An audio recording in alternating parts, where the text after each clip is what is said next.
இன்னைக்கு நம்ம egg meal maker பொரியல் தான் பார்க்க போகிறோம். அதுக்கு தேவையான இன்க்ரீடியன்ட்ஸ் ஃபர்ஸ்ட்டு வந்து மீல் மேக்கரில் வந்து நல்லா கொதிச்ச தண்ணியை வந்து நல்லா அது முழுகிற அளவுக்கு மூடி வச்சு ஊற வைக்கணும். இது ஒரு 10லேருந்து 15 நிமிஷம் கூட ஊற வைக்கலாம்.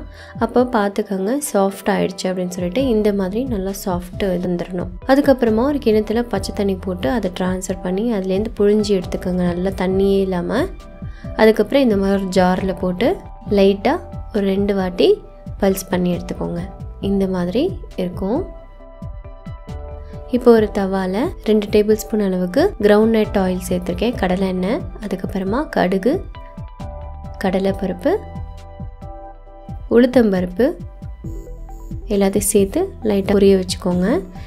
இப்போது நல்லா வந்து சாப் பண்ண ஜிஞ்சர், அதுக்கப்புறமா கார்லிக் சேர்த்து எல்லாத்தையும் நல்லா இந்த மாதிரி ஃப்ரை பண்ணிக்கோங்க, நல்லா வதங்கணும்.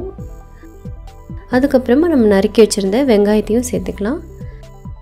அதுக்கப்புறமா கொஞ்சமாக கருவேப்பிலை, அப்புறமா நறுக்கி வச்சுருந்த பச்சை மிளகாய் எல்லாத்தையும் சேர்த்துட்டு நல்லா வதங்கணும். அப்போ தான் சாப்பிட்றதுக்கு ரொம்ப நல்லா டேஸ்ட்டாக இருக்கும். இப்போ நம்ம வந்து இந்த கிரைண்ட் பண்ணி வச்சுருந்தோம் இல்லையா சோயா சங்க்ஸ், அதை வந்து உள்ளே சேர்த்துக்கலாம். அதுக்கப்புறமா தனியா பவுடர், சில்லி பவுடர், மஞ்சப்பொடி, மிளகுத்தூள், அப்புறம் உப்பு, கொஞ்சமாக கொத்தமல்லி இலை சேர்த்துட்டு நல்லா இந்த மாதிரி மிக்ஸ் பண்ணிக்கோங்க.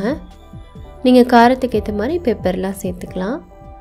இப்போ வந்து லைட்டாக அந்த எண்ணெய்லாம் பிரிஞ்சு வரும், அது வரைக்கும் நம்ம வந்து 2லேருந்து 3 நிமிஷம் வெயிட் பண்ணணும். பார்த்தீங்கன்னா லைட்டாக அந்த எண்ணெய்லாம் வெளியே வந்திருக்கு. அவ்வளோதான். இதை வந்து நல்லா வதக்கிக்கிட்டே இருங்க, சிம்மில் வச்சு வதக்குங்க. ரொம்ப நல்லாயிருக்கும். நல்லா வந்து நம்ம குக் பண்ணி சாப்பிட்டோன்னா இது ரொம்ப சூப்பராக இருக்கும். லோ ஃப்ளேம்லேயே வச்சுக்கோங்க.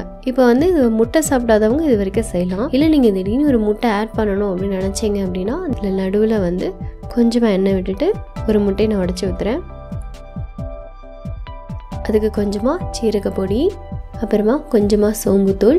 எப்போவுமே முட்டை ரெசிபி எல்லாத்துக்குமே நீங்கள் மிளகு, சீரகம், சோம்பு சேர்த்திங்க அப்படின்னா கண்டிப்பாக வந்து அந்த முட்டையோட ஸ்மெல்லு வரதுக்கு சான்ஸ் இருக்காது. ஸோ அதனால் இந்த மாதிரி ஃபஸ்ட்டு முட்டையை நல்லா ஸ்மாஷ் பண்ணிக்கோங்க. பண்ணிவிட்டு அப்புறம் மற்றதை கூட மிக்ஸ் பண்ணி இந்த மாதிரி கிளறிக்கலாம். அவ்வளோதான், குக்காக இருக்கும். இப்போ சூப்பரான ரொம்ப டேஸ்டியான எக் மீல் மேக்கர் பொரியல் ரெடி ஆயிடுச்சு. கண்டிப்பாக அதை ட்ரை பண்ணி பாருங்கள். இது ரைஸ் கூட, இது வெரைட்டி ரைஸ் கூடலாம் நீங்கள் வச்சு சாப்பிட்டீங்கன்னா ரொம்ப நல்லாயிருக்கும். அதுக்கப்புறமா சப்பாத்தி எதுக்கு வேணாலும் வச்சு சாப்பிடலாம். ஸோ கண்டிப்பாக ட்ரை பண்ணிவிட்டு கமெண்ட்டில் சொல்லுங்கள் எப்படி இருந்துச்சுன்னு சொல்லி. இதே மாதிரி சூப்பரான ரெசிபியோட நெக்ஸ்ட் உங்களை மீட் பண்ணுறேன். டில் தென் பாய்.